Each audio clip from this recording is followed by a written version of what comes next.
Good morning, everybody. Welcome to the AM Report for HAPS News, the network of now. I'm Alex Mahajer, and it is Wednesday, December 16th. This morning, we'll be discussing Joe Biden, who's been the president-elect. Joe Biden, officially now because of the Electoral College vote that happened on Monday, has been campaigning in Georgia ahead of the Senate runoff election. We're going to talk about Senate Majority Leader Mitch McConnell's finally acknowledging Joe Biden's victory and what this means as we move forward. We've got a lot of headlines to cover, all of this and more on the AM Report.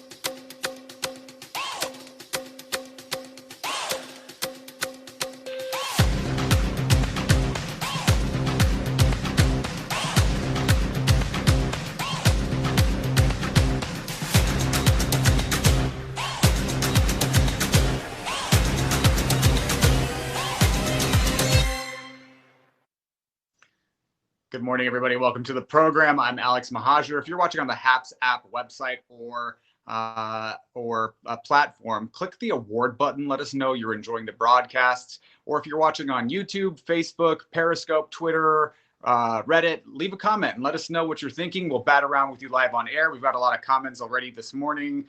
Good morning to Christopher Drago from Phoenix. Good morning, Daniel Goff from Westminster. I hope you're staying safe out there. We've got some the storms coming in onto the East Coast, so stay safe. Good morning to Ari. I think it's Ari. Good morning. Good to see you. Good morning to Noel, frequent viewer. It's good to see you all this morning. Thanks for joining. Leave us a comment during the broadcast. Let us know what you're thinking, and we'll bat around with you live on air. We've got a lot of headlines to cover this morning.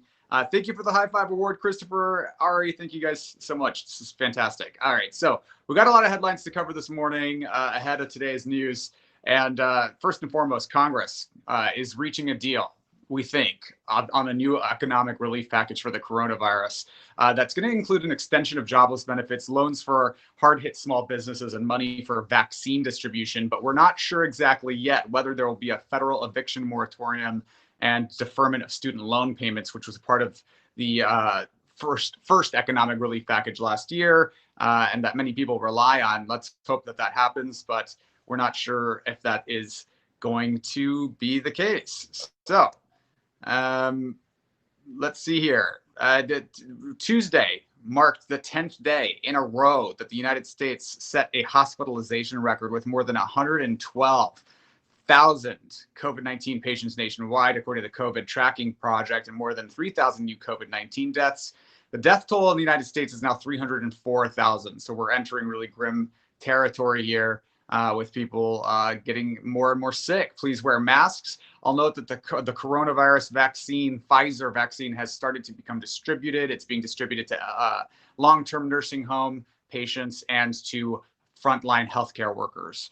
Former National Security Advisor and General Counsel Glenn Gerstle said in an interview for CBS News that battling misinformation is a national security issue. He says it either sows discord in our society or it undermines confidence in our democratic institutions, whether that's governmental, the press, or other important societal structures. Outgoing Education Secretary Betsy DeVos is urging career employees at the Education Department to, quote, be the resistance when the Biden administration comes into power next month, according to Politico. I'll note that she's been not very well liked at the Education Department and has frequently been known to spar with career employees of that department. So the remarks are a little puzzling. Donald Trump's neighbors at his Mar-a-Lago estate in Palm Beach, Florida, are actually suing him to stop him from moving there after he leaves the White House. So they don't want you there, Donald. You can't go. They're citing a 1993 deal that he signed that bars him from using the private club as a private residence. So that's got us smart. Although I think the Kremlin is probably free this time of the year, Donald. I'm sure that we could find you a nice little pretty corner at the Kremlin. So that's our top headlines this morning. I want to just say that we've got, one more bit of news. There's a powerful nor'easter that is, let's see here. Yeah, there's a powerful nor'easter hitting the East Coast over the next few days, and it's threatening millions of people on the East Coast with ice and snow conditions, including in Connecticut. So everyone grab some diapers and make some gratitude lists, bunker down. You're going to need to stay safe and stay out of the snow. So that's our top headlines this morning. What are you guys thinking about that? Leave a comment and let us know. Just what if you're staying safe on the East Coast. Let's see some comments chiming in. Masks. Wilnetta says masks, distance, stay home if possible, and get the vaccine. Amen to that. Daniel Goff, loyal viewers, encouraging you to sign on to Habs Daily, and you can get free coins, 100 coins, and use them during these broadcasts. Tim David, I'm thinking that you're saying this about Donald Trump's neighbors not really wanting him there. Goodness, he dug his own mess, he says. And saying, yes, starting this afternoon with the nor'easter. Daniel Goff is getting snow. Tim David thinks the diapers are hilarious. And so thanks, guys, for watching and chiming in.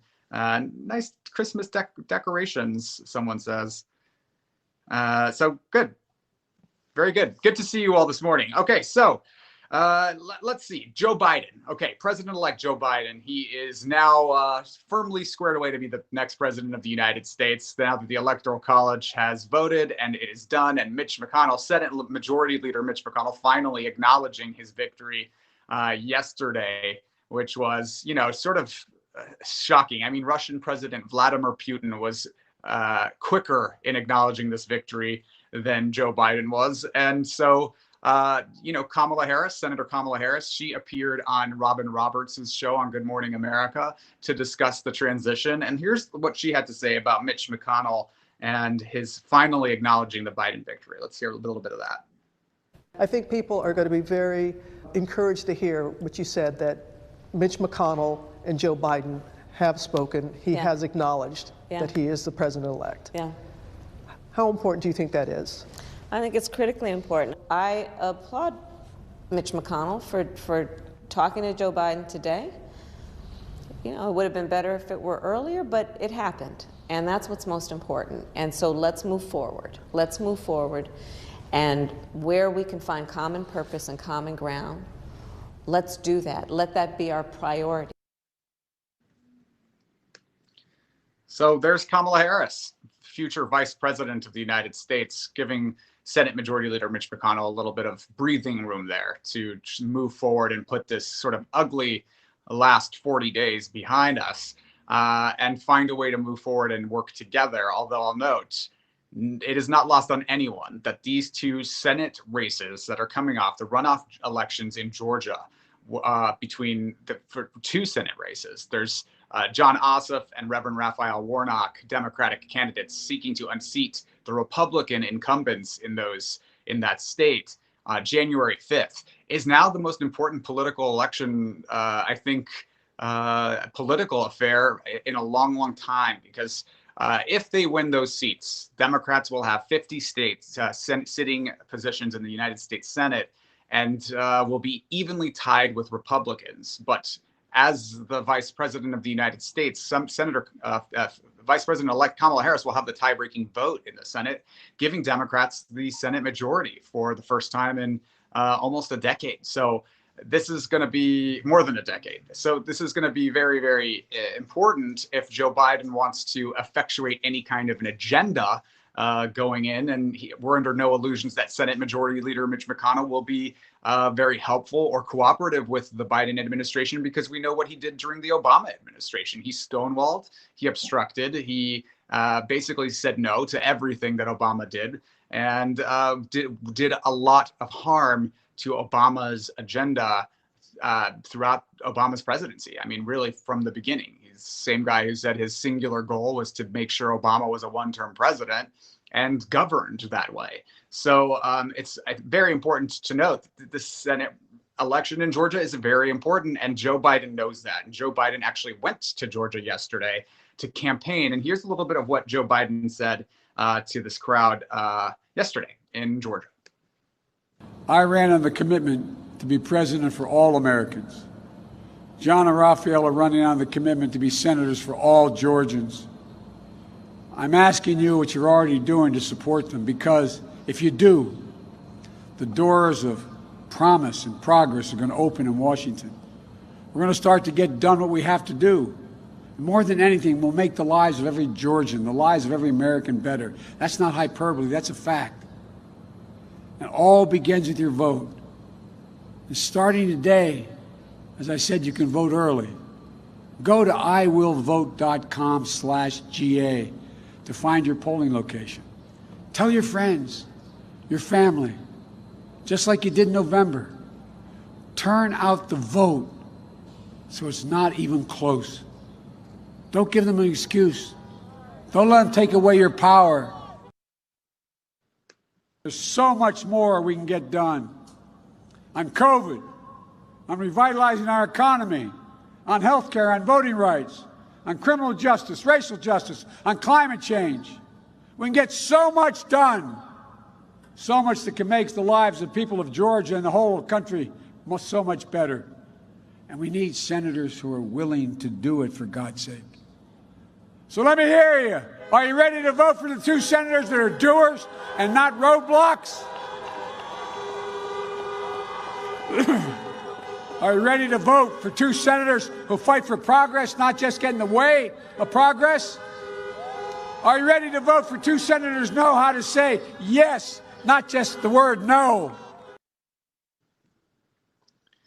So President-elect Joe Biden on the ground in Georgia. I'll note early voting has started in Georgia. Here's Fulton County. This is the Ponce de Leon Library in Fulton County, Georgia, in Atlanta, where early voting lines have been very long and people have been showing up. And we're getting some word that there's going to be a record turnout even in this election, that more people turned out than that turned out in the November 2020 election. So let's keep our eyes on Georgia. We got a lot of comments chiming in.